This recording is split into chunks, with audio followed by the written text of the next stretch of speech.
안녕하세요. 저는 40대 중반 여성으로 최근 남편과 이혼했어요. 여러분들도 아시겠지만 결혼이라는 게 하는 것도 어렵지만 유지하는 건 더 어렵잖아요.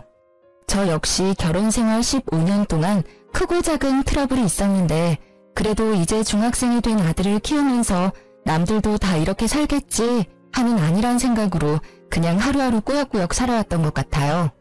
아무래도 결혼한 지 10년이 넘으면서 자연스레 남편이랑 사이의 애정은 사라졌지만 그래도 함께 산 정이라고 해야 할까요? 나 아니면 이 사람 누구랑 살겠어 하는 어리석은 생각도 괜히 했던 것 같네요. 그러면서 처음에는 이혼하면 큰일 나는 줄 알고 속상한 일이 있어도 꼭 참고 아들만 생각하면서 가정은 지켜야 한다는 생각으로 참고 참았는데 날이 갈수록 남편의 행태가 괘씸해지니 더 참았다가는 제 인생이 송두리째 흔들릴 듯 했습니다. 그래서 이혼했는데 결과적으로 정말 잘한 선택이란 생각이 들어요. 그래도 좋은 일은 아니게 가족이나 친구들에게 말하는 건 한계가 있어 고민하다가 평소 즐겨 듣던 이곳에 사연을 보내봐요. 부디 많은 분들이 귀담아 들어주셨으면 좋겠고 혹여 저 같은 상황에 놓인 여성분들이 있다면 너무 겁내지 마시고 저지르라고 말씀드리고 싶네요. 서두가 길었죠? 그럼 지금부터 제가 이혼을 결심한 이유와 그 과정에 대한 이야기를 시작해 볼게요. 저랑 남편은 같은 직장에서 만나 2년 정도 비밀 사내 연애를 했어요.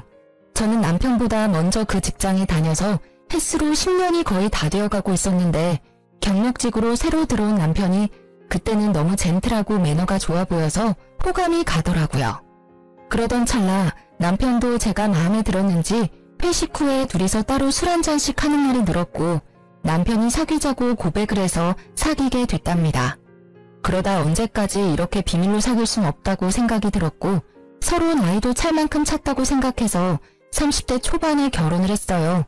남편이랑 결혼하고 나니 매일같이 일어나 출근하고 퇴근하면 또 만나서 같이 집으로 오는 생활이 되더라고요. 물론 처음에는 신혼의 콩깍지가 씌어서 너무 좋았어요. 매일 사랑하는 사람과 일상을 공유하고 서로 아는 사람들도 많이 겹치니 회사 일도 다 알고 자연스레 이야기할 것도 많잖아요. 그런데 그것도 잠깐이지. 사람이 오래 가려면 적당한 거리를 둬야 한다고 매일같이 남편이랑 일상을 공유하는 게 점점 답답해졌습니다. 굳이 비밀을 만들어야 하는 건 아니지만 서로 모르는 게 없이 다 알고 있으니까 이건 뭐 각자의 사생활이 전혀 없는 겁니다. 그래서 친구들이 남편이랑 한 회사 다니니까 좋겠다고 하면 그리 좋은 것만도 아니라고 말하고 다니던 때였어요. 그러다 제가 임신을 하게 됐는데요. 사실 저희는 서로 돈을 좀 모으고 자리를 잡은 뒤에 아기를 갖기로 했었는데 남편이 여행 가서 분위기 잡다가 계획보다 이르게 아기를 가지게 된 거였죠. 그렇다 보니 처음에는 너무 당황스러웠는데 그래도 우리가 엄마 아빠가 된다니 너무 설레고 떨려서 가슴이 벅차오르더라고요. 그래서 둘이서 정말 우리 아기 잘 키워보자고 다짐도 많이 했답니다. 다행스럽게도 회사 복지가 어느 정도 잘 되어 있어서 저도 아기 낳고 육아휴직도 최대한 쓸 수 있었고 평소 제가 오래 다닌 사원이다 보니 여러 가지 단축근무 등 임산부 시절에 쓸 수 있는 법적인 것들도 다 지켜주셨어요. 그렇게 아기를 낳고 1년여간의 육아휴직 기간을 거쳤는데 막상 아기를 키우다 보니 1년의 시간이 참 빠르게 흐르더라고요. 저는 일하는 게 버릇이 되었기 때문에 아기가 너무 이쁘지만 한편으로는 빨리 복직해서 일을 하고 싶었어요. 그런데 보수적인 남편이 이렇게 어린 아기를 어린이집에 맡기고 어떻게 일을 다니겠냐면서 회사를 그만두고 아기 키우는 데에 전념했으면 좋겠다고 말을 하더라고요. 결국 10년 넘게 다닌 회사를 그만두라는 건데 고민이 됐어요. 그래서 일단 해보는 데까지는 해보겠다고 하고 아기를 어린이집에 맡기고 워킹맘을 시작했었죠. 그런데 막상 어린이집에 보내니까 아기가 너무 어려서 그런지 이런저런 감기와 질병에 너무 많이 걸리는 겁니다. 그러다 보니 어린이집을 제때 보내지 못하는 상황이 생겼고 자연스럽게 남편 대신 제가 상사 눈치를 보면서 반차나 연차를 내는 상황이 반복되더라고요. 평소 책임감이 강해서 일 잘하고 꼼꼼하다는 평가를 받던 저였는데 일하다가 아기 보러 뛰어가는 상황이 계속되니 일에 집중도 안 되고 동료들 눈치도 보이고 제가 생각해도 이건 좀 아니다 싶었어요. 그렇다고 양가 부모님들이 봐줄 수 있는 상황도 아니었고 정신 차려보니 늘 저만 마음 졸이면서 발을 동동거리고 있더라고요. 그렇게 저도 모르게 반복되는 일상에 조금씩 지쳐가고 있었는데 남편이 집안도 엉망이고 회사에서 당신 욕하는 것 같다면서 회사를 그만두고 아기 키우는 데 전념을 하라고 재차 말하는 게 아니겠어요? 지금 생각하면 못 들은 척하고 그 고비만 잘 넘겼으면 됐는데 이미 몸도 마음도 많이 약해진 저는 그만 그 제안을 받아들였습니다. 이건 정말 나중에 두고두고 후회가 되는 부분이었어요. 그래도 그동안 일해놓은 경력이 있으니 일자리는 아기를 어느 정도 키워놓고 다시 구하면 될 거라고 안일하게 생각을 했고 결국 사표를 냈습니다. 그렇게 저는 흔히 말하는 경단녀의 길로 접어들었어요. 문득 정신을 차려보니 10년여간 다니던 회사를 그만두고 아기를 키우고 집안 살림을 하며 산 지도 어느덧 10년째더라고요. 진짜 세월이 언제 이렇게 많이 흘렀나 싶을 만큼 빠르게 지나간 것 같아요. 그동안 눈에 넣어도 안 아플 것 같았던 아기는 귀여운 초딩이 되어 무럭무럭 자랐고 저도 이제야 한숨 돌릴 수 있을 것 같았습니다. 그런데 갑자기 남편 회사에 문제가 생기면서 제 시름이 깊어졌어요. 남편은 제가 퇴사한 후 함께 다니던 회사를 그만두고 IT 계열 회사로 이직해서 꽤 오래 다니고 있었는데요. 아무래도 이쪽 계열은 머리 회전이 빨라야 하기 때문인지 나이가 들수록 더 많은 노력을 해야 한다고 하더라고요. 남편도 마찬가지여서 점점 젊은 직원들은 치고 올라오는데 본인은 젊을 때 감각이 안 나오니까 성과는 없지 상사 눈치 보랴 밑에 직원들 눈치 보랴 회사에서 매일 어려움을 겪는 것 같았습니다.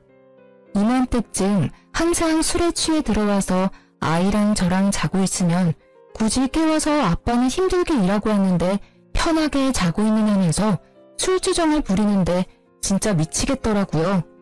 평소에도 사실 친구들 중에서 자기만 외벌이라고 장난식으로 투덜투덜 댔었는데 이게 장난 반 진심 반이었는지 계속 승진심사에서 누락되고 좌천이 되면서 월급까지 깎이니 그 스트레스를 저에게 푸는 겁니다. 가계부를 쓰라는 둥, 씀씀이가 왜 이렇게 해프냐는 둥. 외벌이 월급이 뻔해서 아끼고 살아온 저였는데 이렇게 제 전업주부 생활을 후려치니 너무 짜증나더라고요. 뭐야, 못 보던 건데 또 옷 샀어? 남편은 매일 회사에서 젊은 애들 눈치 보느라 진이 빠지는데 와이프는 집에서 탱자탱자 놀면서 돈 쓸 국민아 하냐? 무슨 소리 하는 거야. 이거 원래 있던 옷이야. 전에 백화점에서 당신이 좋다고 사준 거잖아. 기억 안 나? 그리고 내가 무슨 집에서 탱자탱자 논다고 그래? 당신이 청소를 해, 빨래를 해, 요리를 해. 나 없으면 여기 마구간이야. 당신 일하느라 힘든 건 아는데 그렇다고 그걸 나한테 풀면 안 되는 거 아니야? 아, 됐어. 집에서 노는 네가 뭘 알겠어. 내가 얼마나 힘들게 돈 벌어오는지 가장의 무게를 이해하겠냐고. 웃기지 마. 내가 왜 이해를 못해? 나도 회사 다닐 만큼 다녀봤어. 당신도 알잖아. 처음 우리 회사 와서 힘들다고 징징거리는 당신 내가 뒤에서 얼마나 챙겨줬는데. 배은망덕도 유분수지? 그게 언제적 일인데 얼마나 할 말이 없으면 그걸 끄집어내냐? 장도 마트 가서 직접 봐오면 되지 맨날 택배 시켜서 이거 택배비 다 돈 나가는 거 아니야. 사람이 왜 이렇게 씀씀이가 해퍼? 그리고 여기 빈방에 전기는 왜 안 꺼? 전기세가 한두 푼이야? 뭐라는 거야. 일주일에 딱 2번 장 보는데. 그것도 무료 배송이야. 심지어 다 당신 먹고 쓰고 필요한 것만 골라서 사는 건데 그거 가지고 그렇게 못 잡아먹어서 안달이니? 내가 얼마나 알뜰하게 사는데 나한테 쓰는 돈 하나도 없어. 요즘 이렇게 사는 아줌마 한 명도 없어. 이거 왜 이래? 그리고 그 방의 전기는 당신이 나오면서 안 끈 거잖아. 따박따박 말대꾸 좀 하지 마. 머리 아프니까 앞으로는 가계부를 써. 그거 보고 당신이 알뜰한지 씀씀이가 해픈지 내가 판단할 테니까. 무슨 여자가 가계부도 안 쓰고 살림을 한다고? 어휴.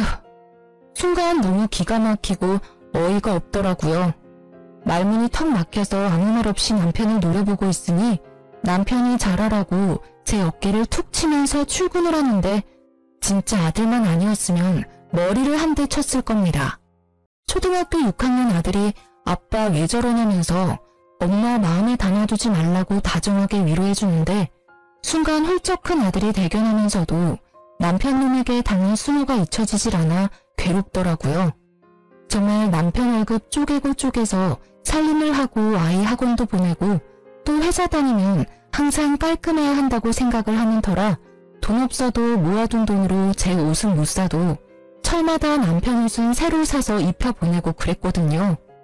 오랜만에 만난 친구들이 유행 지난 옷을 입고 다니고 포인트 적립이나 할인 쿠폰에 집착하는 저를 보면서 많이 변했다고 예전에 그 멋쟁이는 어디 갔냐고 탄식해서 좀 마음이 쓰라렸지만 그래도 우리 가정을 위해서 내가 아끼는 거니까 나는 어떤 말을 들어도 괜찮다고 스스로 위로하고 그랬어요. 그런데 이런 제 노력은 하나도 알아주지 않고 혼자 돈 번다고 유세를 떠는 남편을 보니까 일하느라 힘들어서 그렇다고 이해하고 넘어가기에는 저도 사람인지라 너무 짜증나고 화가 나더라고요. 그래서 너무 기분이 나빠서 재취업을 하려고 알아보기 시작했습니다. 아이도 많이 컸고 남편 회사 일이 그렇게 안 풀린다는데 저라고 언제까지 집에 있을 생각은 없었거든요. 그런데 사람 일이라는 게 뭐든 제 마음대로 되는 건 아니잖아요. 예전에 다녔던 경력이 있으니까 웬만하면 다 될 줄 알고 여기저기 이력서를 냈는데 조건이 좋은 곳은 전부 제 나이와 오랜 경단 기간을 아쉬워하며 탈락을 통보했어요. 그래서 눈높이를 낮춰서 작은 회사에도 이력서를 냈는데 서류는 붙어도 이상하게 면접에서 떨어지기 일쑤더라고요. 한창 회사 다닐 때는 정말 자신감 있고 적극적인 성격이었는데 저도 모르는 사이 10년 넘게 살림만 하면서 주눅이 들었나 봐요. 그렇게 자꾸 떨어지다 보니 가뜩이나 떨어진 자존감이 아주 땅을 지나 지하 수백 미터로 쿵 처박혔습니다. 정말 내가 왜 이렇게 됐지? 옛날에 당당하게 회사 다니면서 동료들이랑 주고받던 대화도 그립고 작지만 소중했던 월급도 그립고 제가 전업주부로 살아왔던 날들이 모두 후회스러운 건 아니지만 되돌릴 수 있다면 회사를 그냥 다녔을 것 같다는 생각이 들더라고요. 그런데 이런 제 마음도 모르고 남편은 위로와 응원을 해주기는커녕 매일 퇴근하고 돌아와서 저를 들들 볶는 겁니다. 이력서 썼어? 어디 냈어? 리스트 뽑아봐봐. 무슨 리스트를 뽑아. 그냥 3-4군데 내봤는데 아직 연락이 없네. 기다려봐야지 뭐. 당장 취업될 거라고는 생각 안 했어. 아, 답답한 소리 한다. 3-4군데 내서 연락이 없으면 30-40군데는 넣어봐야지. 연락 없다고 이렇게 기다리고만 있을 거야? 그래서 어떻게 취업을 해? 왜 이렇게 사람을 들들 볶아 진짜? 당신 너무한 거 아니야? 나도 취업 잘 안 돼서 우울하고 힘들어. 근데 더 힘든 건 뭔지 알아? 남편이란 사람이 이렇게 나를 업신여기는 거야. 마음 약한 소리 좀 그만해. 언제까지 그렇게 온실 속 화초처럼 살 거야? 밖은 야생이야 야생. 내가 당신 잘 되라고 그러는 거지 못 되라고 그러는 거야? 충고해주는 거 잘 들어야 회사 생활도 잘하지. 그래서 뭐 어떤 충고를 해줄 건데? 이런데 알아봤어? 내가 지나가다 보니까 일자리 박람회가 많더라고. 구청이나 시청에서 당신처럼 취업 못하는 사람들 집에서 놀지 말고 일하라고 이렇게 많이 정보를 주는데 이런 거 하나도 안 알아봤지? 나처럼 세세하게 알아봐주는 남편 있는 줄 알아? 고맙게 생각해. 이건 노인 일자리 박람회잖아. 내가 노인이야? 이게 세세하게 알아봐주는 거야? 됐어. 내가 알아서 해. 남편이 저에게 알아봤다며 건네준 팜플렛은 시니어 일자리 박람회였어요. 일하고 싶은 욕구는 있지만 일자리 찾기가 어려운 어르신분들을 위해 공공근로나 호텔 청소 같은 일자리를 알아봐주는 거 그거요. 근데 제 나이가 이제 40대 중반인데 제가 시니어는 아니잖아요? 그냥 남편은 제 입장에서 제 경력, 제가 하고자 하는 일, 적성 이런 것 따위는 안중에도 없고 나 혼자 돈 벌기 힘드니까 아무 일이나 대충 해서 그냥 돈 벌어와라 이런 마인드인 게 너무 열받더라고요. 그래도 시간은 흘러서 아이가 중학교에 입학하게 됐습니다. 남편 수입은 확 줄어들었는데 중학교에 입학한 아이, 사교육비는 더 늘어나면서 감당이 안 되더라고요. 줄이고 줄였지만 학원비가 이렇게 센 줄 몰랐어요. 그렇다고 안 보내자니 요즘은 친구도 학원에서 사귄다는데 이제 막 학교에 적응하는 아들을 생각하니 차마 못 끊겠더라고요. 그래서 결국 생활비를 아끼려고 있던 집을 전세 주고 좀 더 작은 집으로 옮겨가기로 했습니다. 그런데 남편은 그동안 왜 이렇게 돈을 못 모았냐면서 내가 버릇안 준 돈을 다 어디에 썼냐고 화를 내는 겁니다. 진짜 이렇게 가세가 기운 게 전부 제 탓이라고 하는데 사실 그동안 보너스나 성과금 많이 받을 때에도 남편이 저에게 갖다 준 건 일도 없었거든요.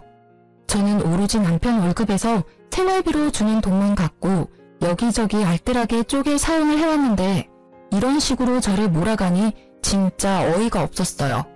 그래도 어쩌겠습니까? 이때는 당장 이혼할 것도 아니고 진짜 쫌생이다 생각하면서 뒤로 욕하고 말았어요.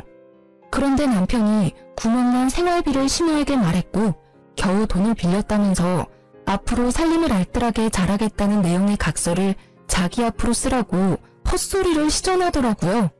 진짜 시간이 지난 지금 생각해도 이때를 떠올리면 피가 거꾸로 솟고 가슴이 터질 것 같은데요.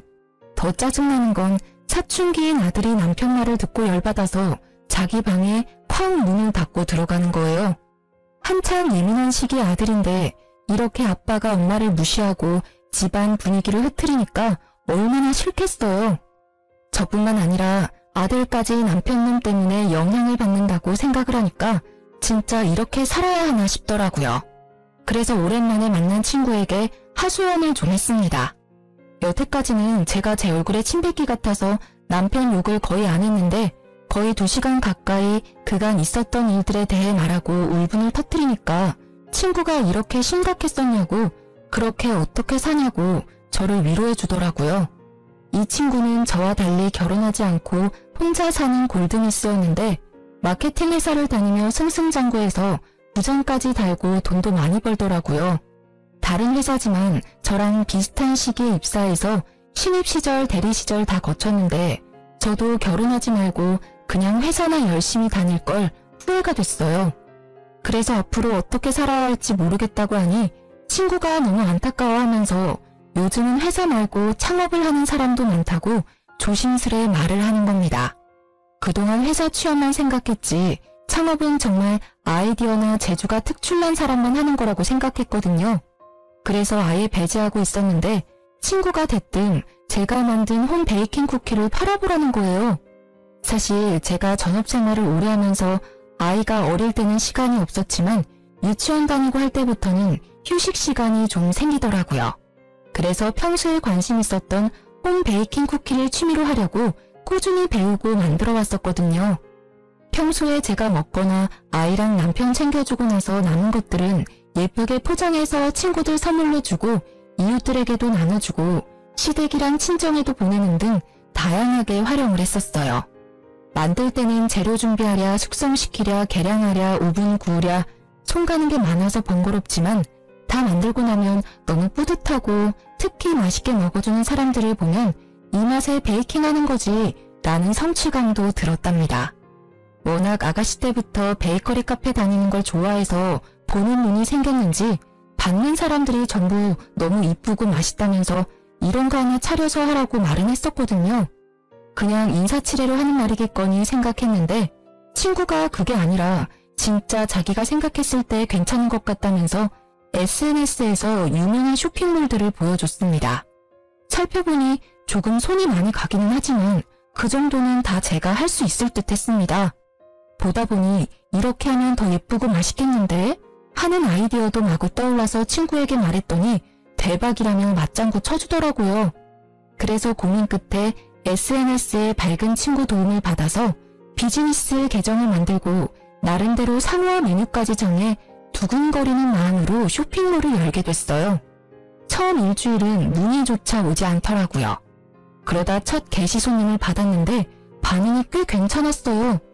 덕분에 용기를 얻었고 점점 찾아주는 손님들이 많아지더니 마케팅하는 친구의 도움으로 각종 이벤트와 체험단까지 운영하면서 생각보다 더 대박을 쳐서 돈을 쏠쏠하게 벌게 됐습니다.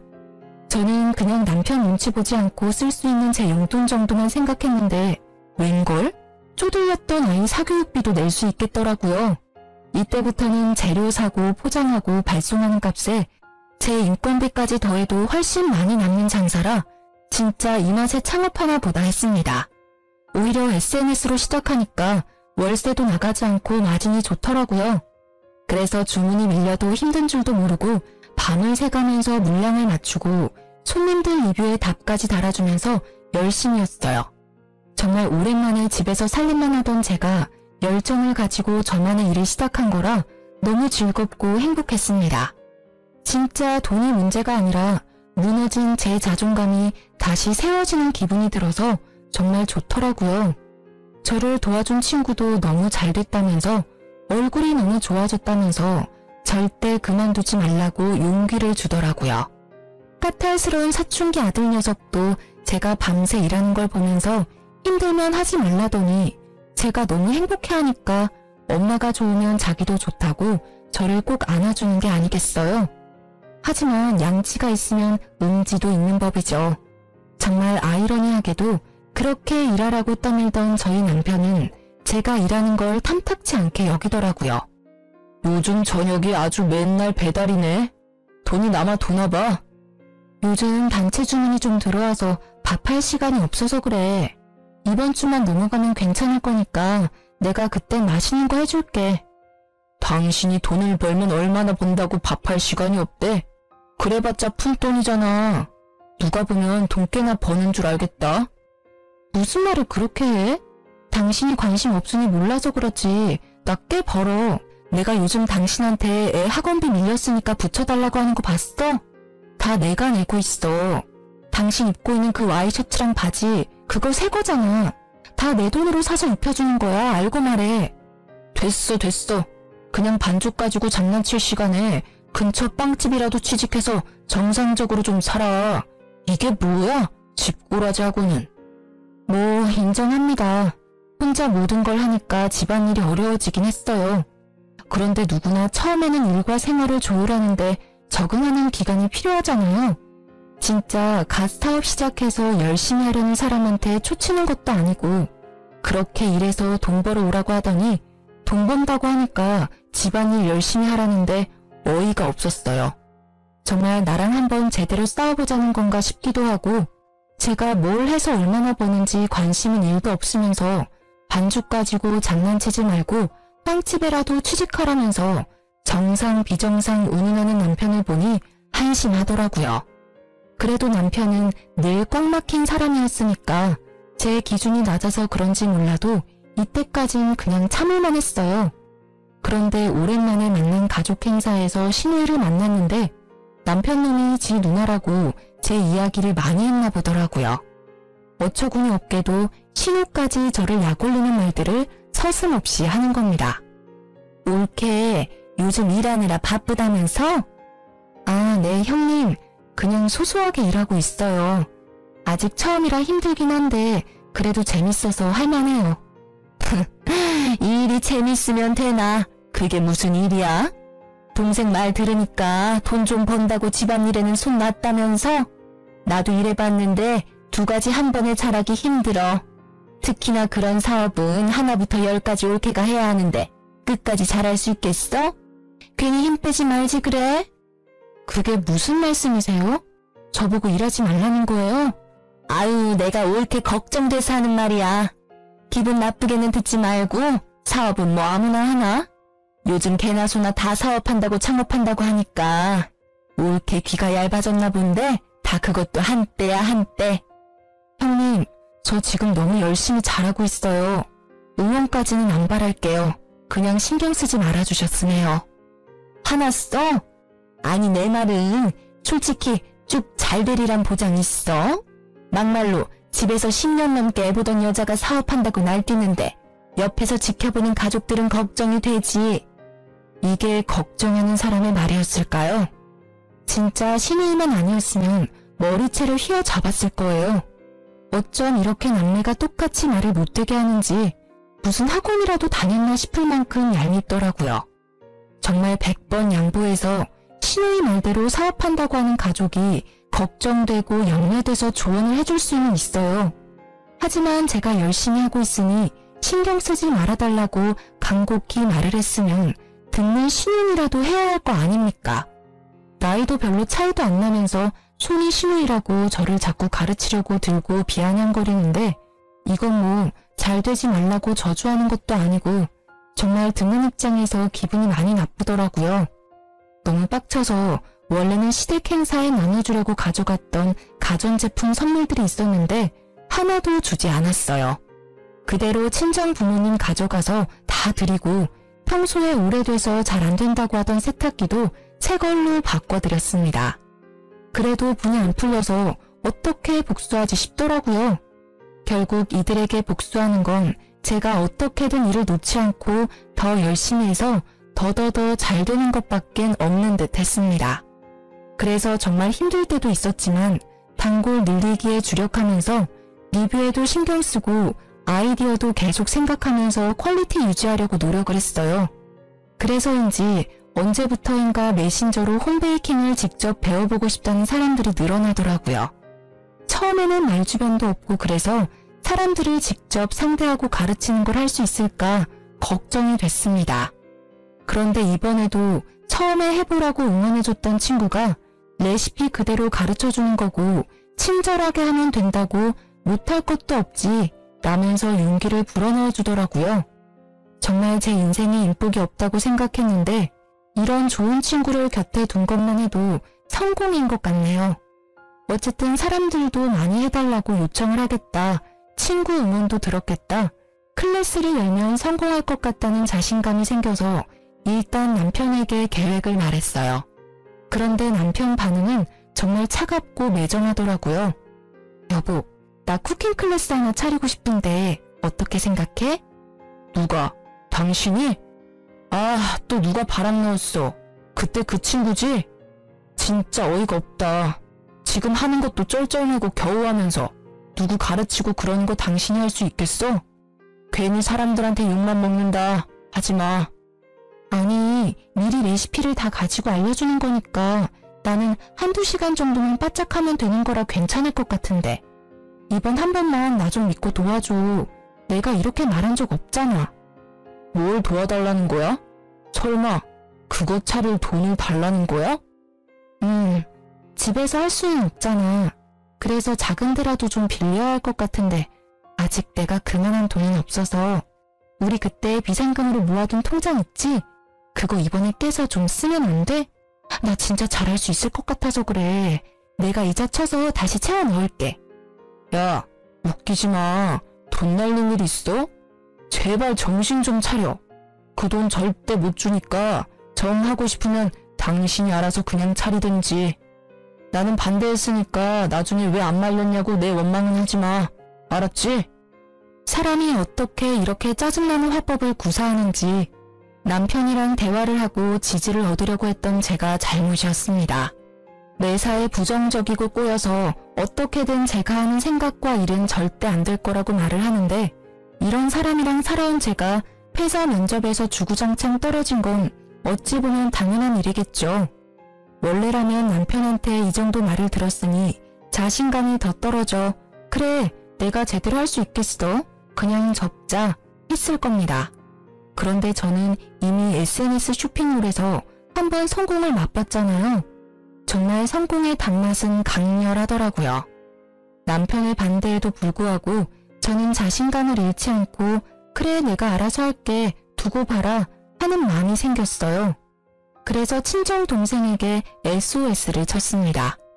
제 말을 들은 친정동생은 처음에는 망설이다가 이왕 하는 거 제대로 하라면서 응원을 해주더라고요. 정말 지금 생각해도 친정동생에게 감사할 따름이에요. 그렇게 결국 작은 동네 골목에 쿠킹 클래스를 열었고 원데이 클래스랑 창업반을 만들어서 홍보를 했어요. 이번에도 마케팅은 친구 도움을 많이 받았습니다. 확실히 제 생각처럼 수요가 많아서 대박이 났어요. 처음에는 제 베이킹 쿠키를 사가던 손님들이 주로 찾아왔는데 입소문이 나면서 기념일을 앞둔 사람들이나 실제로 베이커리 카페를 열고 싶은 분들이 찾아와 배워가고 어플에 좋은 후기를 써주시는 겁니다.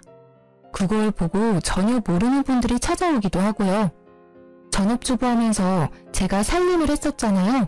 특히 여성분들이 많이 배우러 왔었는데 생활에 필요한 꿀팁이나 알뜰한 비법 같은 걸 알려주니까 너무 좋아하시더라고요.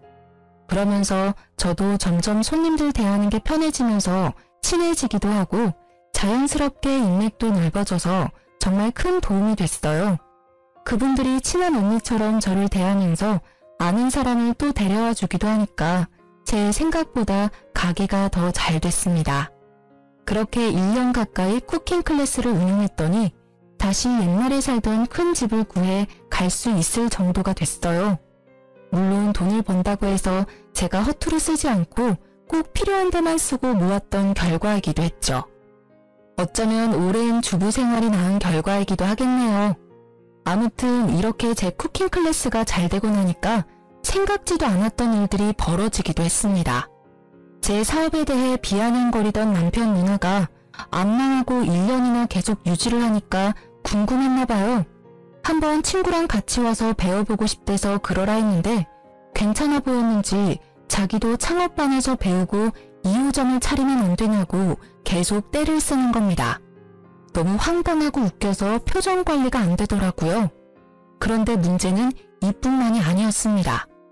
가만히 있던 남편 역시 자기 누나가 하는 걸 보더니 자기는 그럼 셔터맨 하면 안 되냐고 하더라고요. 진짜 사람이 너무 기가 차면 말이 안 나오는 거 아시나요? 무슨 소리 하는 건가 뇌가 잠시 정지되어 쳐다만 보고 있었어요. 그럼 부끄러움이라도 좀 느낄 줄 알았는데 전혀 아니었습니다. 생각해보니까 나 회사 곧 잘릴지도 모르잖아. 그런 회사 불안해하며 다니느니 집안일하면서 내조하는 게 더 낫지 않을까 싶어서. 당신도 혼자 살림하고 일하기 힘들었잖아. 나 도우미 쓰고 있었어. 몰랐어? 아무튼 지금 한 말 진심이지? 그럼 당신도 가계부 쓰고 살림 제대로 해. 가계부는 내가 매일매일 퇴근해서 확인할 거고 당신처럼 나도 배달음식 질려서 못 먹겠어. 매일 저녁에 12첩 반상해서 차려줘. 나 한 번 입은 옷 또 못 입으니까 매일 세탁해서 다려놔주고 애 숙제랑 학원 픽업까지 구멍나는 스케줄 없게 해줘. 할 수 있겠어? 그게 뭐 어렵다고. 집에서 놀면서 다 할 수 있는 일이지. 할게. 콜. 너무나 뻔뻔하게 구는 남편을 보니 기가 막혔습니다. 자존심이고 뭐고 하나도 없는 사람처럼 굴더라고요. 정말 이게 내가 알던 그 남편이 맞나 싶고 한편으로는 어디 한번 너도 당해봐라 싶었습니다. 그래서 바로 카드를 던져주고 가계부 쓰면서 살림 제대로 하라고 으름장을 놨어요. 처음 1, 2주일은 제가 일하고 돌아오면 진짜 장 봐서 뭘 보고 했는지 정체모를 퓨전 요리들을 만들어 놓고 세탁방에 가서 옷도 세탁해서 오고 그러더라고요. 저는 집에 오면 진짜 손 하나 까딱 안 했습니다. 잘 됐다 싶어서 남편한테 다 시켜 먹었어요. 그리고 가계부 쓴 거 보자면서 아주 매일 저녁 쥐잡듯이 남편을 들들 볶았습니다. 남편이 저한테 했던 거 그대로 돌려준 거였는데요. 처음에는 툴툴거리던 남편도 자기가 여기서 성질내면 저한테 했던 일들이 잘못된 일이라는 걸 시인한다고 여겼는지 꾹 참고 괜찮다면서 이 정도야 뭐 하면서 저한테 모든 걸 맞춰주는 것 같더라고요. 그래서 뭐 살 때도 저한테 허락받고 사라고 더 압박했습니다. 욱하는 거 참는 남편 보는 게 너무 재밌더라고요. 이런 줄도 모르고 셔터맨 하겠다고 한 거냐면서 속으로 고소했어요. 그런데 이런 생활도 잠시뿐이었습니다. 제 앞에서 머리 조아리며 수긍하던 남편이 언제부터인가 살림을 제대로 하지 않고 밖으로 나가놀기 시작하는 겁니다. 자기는 할 만큼 했다면서 제가 돈을 그렇게 벌고 자기가 살림을 다 하는데 이 정도도 못 쓰냐면서 제가 준 카드로 옷이며 지갑을 사고 유흥비를 막 쓰더라고요.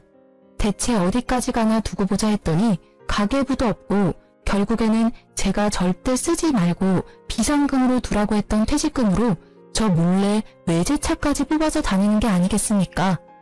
진짜 신우의 말처럼 사업이라는 게 언제까지 잘 될지 모르잖아요. 그래서 남편 퇴직금은 아이를 위한 비상금으로 두고 싶었는데 저만 믿고 홀라당 그걸 써버렸으니 진짜 어이가 없었어요. 저는 전업주부에도 절대 이렇게 돈을 안 썼거든요. 그래서 더는 지켜보기 힘들어서 남편에게 각서를 쓰라고 했습니다. 당신 살림 시작하면서 뭐라고 했어? 어려운 일 아니라며, 잘할 수 있다며. 그런데 하나도 제대로 하는 게 없고 이게 뭐야? 당신 예전에 나보고 살림 잘하겠다고 각서 쓰라고 했었지? 당신도 각서 써. 지금 당장. 아, 그만 좀 해. 자존심 상해서 진짜. 돈 번다고 유세 좀 부리지 말라고. 유세? 나는 당신한테 받은 그대로 해주는 거야. 그리고 내 돈 가지고 흥청망청 쓰는 사람한테 이 정도 요구도 못해? 당신이 잘했어 봐. 내가 이러는지. 당장 카드 내놔. 당신은 내가 피땀 흘려 벌어온 돈 쓸 자격이 없으니까. 남편 지갑에서 카드를 빼내려고 하는데 필사적으로 막더라고요. 진짜 제가 무슨 큰아들을 키우는 것도 아니고 너무 어이가 없었어요. 한사코 말리는 남편을 피해 지갑에서 카드를 꺼냈고 눈앞에서 바로 가위로 서걱서걱 잘라버렸습니다. 그 모습을 바라보던 남편이 씩씩거리면서 각서 쓸 테니까 종이를 가져오라고 하더라고요. 바로 종이랑 펜이랑 인주도장까지 싹 다 갖다 줬습니다. 그리고 살림을 잘하겠습니다. 생활비를 아껴 쓰겠습니다. 아내에게 대들지 않겠습니다 등등 머릿속에 떠오르는 대로 불러줬고 몇 번 자존심 상했는지 멈칫멈칫하긴 했지만 남편도 불러주는 대로 곧잘 쓰더라고요. 저는 속으로 푹 웃으면서 그 모습을 동영상으로 찍었습니다. 남편은 열받아서 그런지 제가 찍는 모습도 모르는 것 같았어요. 오늘 날짜를 적고 인주에 도장까지 찍는 것까지 보고 바로 신우이에게 동영상을 전송했어요. 진짜 자기 동생이 당하는 이 수모를 보고 얄미운 신우이가 어떻게 반응할지 너무너무 기대가 되더라고요. 아니나 다를까 바로 전화가 바리바리 쏟아졌습니다. 여보세요? 네, 형님. 동영상 잘 보셨어요? 옳게. 아무리 그래도 남편인데 이게 뭐야? 너무한 거 아니야? 자기 아빠를 이렇게 대무시하는데 애가 뭘 보고 배우겠어? 형님, 오해하지 마세요. 이거 전부 다 예전에 애 아빠가 저한테 하라고 했던 거고요. 저 개무시하는 거 이미 애가 다 봐서 보고 배울 것도 없어요. 그건 그렇고 형님한테는 구두로 말할게요. 2호점 절대 못 차려드리니까 꿈도 꾸지 마세요. 뭐? 왜 말이 달라? 지금 그거 차리려고 우리 전세금도 뺐는데 이제 와서 그게 무슨 소리야? 이거 사기야, 사기. 형님, 착각하셨나 본데 저희는 계약서 한 장 쓴 거 없고요. 저는 그러라고 허락해드리지도 않았어요. 형님 혼자서 북치고 장구치고 다 했는데 제가 뭘 어떡해요? 사업은 뭐 아무나 하나요? 헛수고 하지 마세요. 동생 각서 쓰는 영상은 마지막 선물이니까 가족끼리 잘 돌려보시고요. 그럼 끊어요. 옳게! 옳게! 신우이와 제가 통화하는 걸 본 남편이 얼굴이 울그락불그락해져서 자기 동영상 찍었냐면서 미쳤냐고 막 이성을 잃고 달려들더라고요. 꼴의 자존심은 아직 있나 보다 했습니다. 남편 손에는 우스운 각서 한 장이 달랑달랑 달려있었어요. 살펴보니 한자 한자 정성을 기울이기는커녕 흘린 채로 대충 썼는데 꼴 보기가 싫더라고요. 바로 남편 눈앞에서 종이를 쫙 찢어버렸습니다. 이게 뭐하는 거야? 쓰라며. 쓰라고 해서 썼는데 왜 찢어? 정성이 부족하잖아. 진심이 하나도 안 들어가 있는데 이걸 내가 뭘 보고 믿어? 당신은 항상 그런 식이지? 당신만 잘났다고 생각하고 나 가르치고 이렇게 가르침 받는 데는 익숙하지 않나 봐? 무슨 소리를 하고 싶은 거야? 똑바로 말해. 나 당신이랑 더는 못 살아. 우리 이혼해. 지금 나 놀리냐? 내가 왜 이혼을 해? 저는 남편이 퇴직금을 외제차 뽑는 데 쓴 일부터 이미 이혼을 결심하고 이혼 서류를 준비했습니다. 그런데 이혼 통보를 했더니 남편이 미친 듯이 달려들어 저를 잡고 말리려고 안간힘을 쓰더라고요. 진짜 구질구질한 모습에 짜증이 나서 뺨 때리고 준비해뒀던 이혼 서류 던지고 집을 나갔어요. 등 뒤로 남편의 열받아 울부짖는 소리가 들리는데 너무 통쾌했죠. 그렇게 저와 남편은 이혼을 하게 됐는데요. 정말 다행스럽게도 저는 쿠킹 클래스가 계속 잘 풀려서 저를 도와줬던 친구랑 동업을 시작했고 2호점을 내면서 승승장구하고 있는 중이에요. 시누이는 저한테 제대로 배우지도 않고 무리해서 쿠킹 클래스를 열었는데 실력이 부족하니까 아무리 홍보를 잘해도 초반 반짝이지 나중에는 파리만 날려서 월세도 못 내고 빚만 떠안았다더라고요. 저희 수강생 중에 시누이 쿠킹 클래스 다녀온 분도 있었는데 어찌나 욕을 하던지 속이 시원하던 거 있죠? 심지어 전 남편은 시누이 쿠킹 클래스에 투자를 했는데 같이 빚쟁이가 돼서 다시 취업을 하려고 하지만 나이가 많아서 재취업도 힘들고 생활비 벌려고 여기저기 아르바이트하러 다닌다고 하더라고요. 진짜 이 통쾌함은 뭐라 표현이 안 되는 것 같아요. 막혔던 가슴이 뻥 시원해지고 10년 묵은 채증이 확 내려간다는 게 이런 느낌이구나 싶더라고요. 정말 살면서 잊지 못할 인연들이 많지만 전 남편과의 결혼 생활은 정말 잊고 싶은 추억이에요. 생각해보면 남편 말을 듣고 회사를 그만둔 것부터 꼬여버린 실타래가 아니었나 싶기도 한데요. 어쨌든 저는 제 전업주부 생활이 아쉽기는 하지만 사랑하는 아들을 건강하고 바르게 키워냈다는 것 하나는 정말 자부할 수 있는 업적이라고 생각한답니다. 사실 전업주부, 워킹맘 모두 가정을 위해 헌신하고 자기 자식을 사랑하는 건 마찬가지잖아요. 그런데 이런 노고를 몰라주고 깎아내리기 바쁜 남편은 도저히 참을 수 없는 치욕이었습니다. 이제라도 그 수치감에서 벗어나게 돼서 다행이고 앞으로는 정말 주체적으로 제 삶을 살아갈 거예요. 사랑하는 아들과 으쌰으쌰하면서 지내보겠습니다. 그럼 지금까지 제 이야기를 들어주셔서 감사해요. 여러분들도 더 밝은 내일을 사시길 바라겠습니다.